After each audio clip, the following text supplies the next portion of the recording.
គ្រូចង់រៀនរកលុយតាម Facebook ជាមួយលោកគ្រូ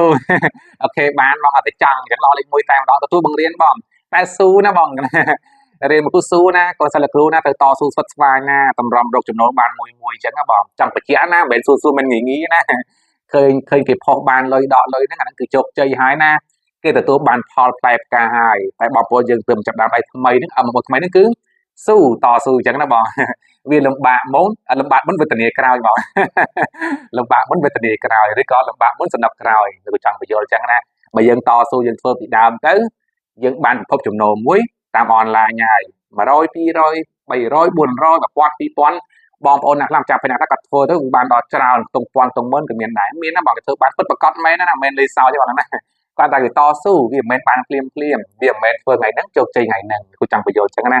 នេះតបនឹងឆាតពីខាង page ណាបងរៀនបានគ្រូបរៀនបង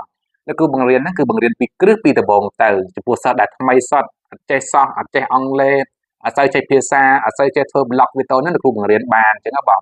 បង្រៀនមកចេះតែម្ដងបងអញ្ចឹងណា